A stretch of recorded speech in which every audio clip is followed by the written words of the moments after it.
Nilikuwa nasoma tarehe 26 kwenye matukio ya serikali.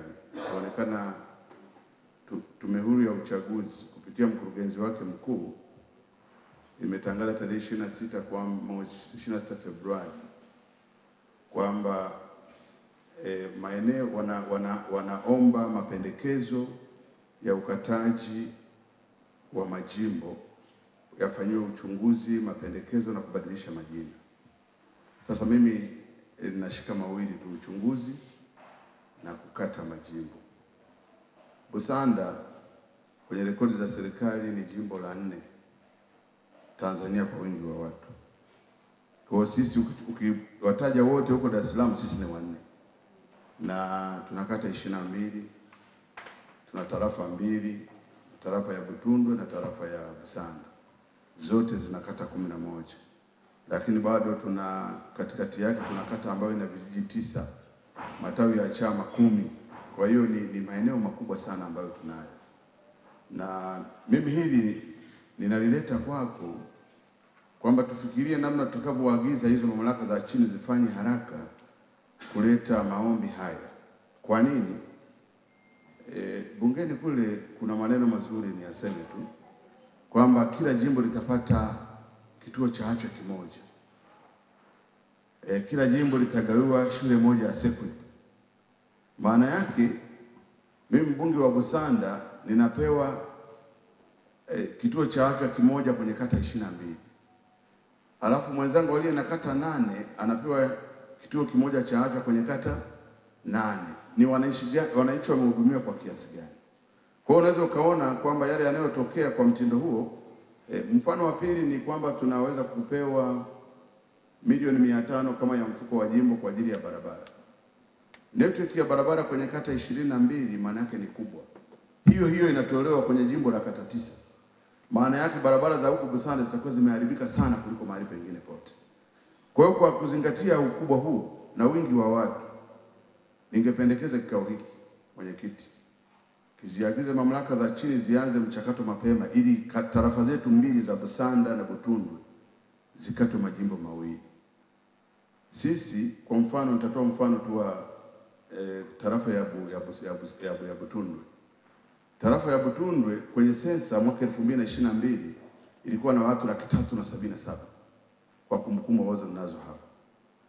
Ukiweka growth rate, nimeona watu wanatumia growth rate ya 2.51.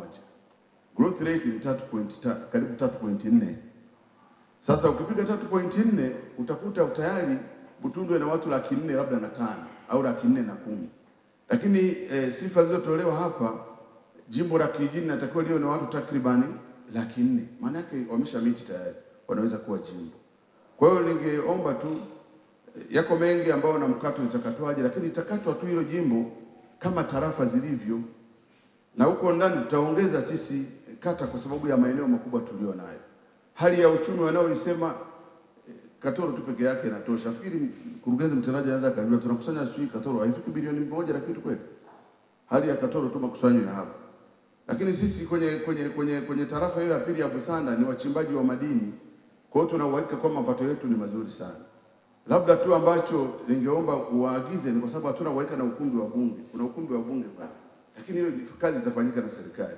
Kwa hiyo mimi nasimama mbele yako kuomba Busanda ikatwe majimbo 2 ili wananchi wetu wahudumie vizuri zaidi kuliko tunavyowahudumia leo. Kwa hiyo kama tunaweza kufanya vikao vyetu na michakato yetu tuifanye kabla ya tarehe 14. Ili tarehe 14 kama tunakubaliana tufanye RCC maalum ya kupokea mapendekezo kutoka kwenye vikao vya DCC. Kwa maana mabaraza ya madiwani mtakuwa mmemaliza na DCC mtakuwa mmemaliza. Tarehe 14 tufanye RCC maalum kwa ajili ya kupitisha mapendekezo na maombi ya maeneo yanayopendekezwa kugawanywa kwenye majimbo. Sasa tunapogawa majimbo huenda kuna kata zinaguswa vile vile. Ingawa tangazo halijazungumzia kugawanywa kwa kata. Lakini kama mnadhani na wenyewe ni mapendekezo na tukayapeleka, ni vizuri tupeleke ili wakaseme kata tujatangaza, tumetangaza majimbo, washughulikie majimbo lakini kata na zenyewe tuziwasilishe. Sisi tumeelewana kwenye hilo? Tumeelewana eh? Kwa hiyo wilaya ambazo zinaona kwamba kuna haja ya kufanya michakato hiyo au majimbo ambayo yanatakiwa kufanya michakato hiyo, basi hakikisheni kabla ya tarehe 13 taratibu zote za full council na DCC mmeshakwisha kukamilisha, ili 14 tuingize kwenye RCC maalum, na itafuata barua, lakini mjue tu kwamba ndio tangazo lenyewe la kikao, unless itokee dharura ambayo itakuwa nje ya uwezo wetu. Kwa hiyo nadhani tumeelewana. Wale ambao wameshamaliza, maana nisikia Chato tumeshakaa tayari full council. Kwa hiyo wale ambao wamemaliza full council Chato, basi mkakae DCC ili DCC na yenyewe ikamilike, basi mtuletee. Busanda mmesema kama mjakaa basi mkafanyie mchakato, mtatuletea, ili wenye mamlaka ya kusema ndio au hapana wataenda kufanya tume ya uchaguzi. Kwa tume ya uchaguzi ndio yenye final say. Sisi kazi yetu ni kupeleka maoni yetu, yanaweza kukubalika au yanaweza sikubalike, lakini at least wajibu wetu wa msingi wa kufanya yale ambao wananchi na wawakilishi mnatamani kuyafanya, basi tuyafanye.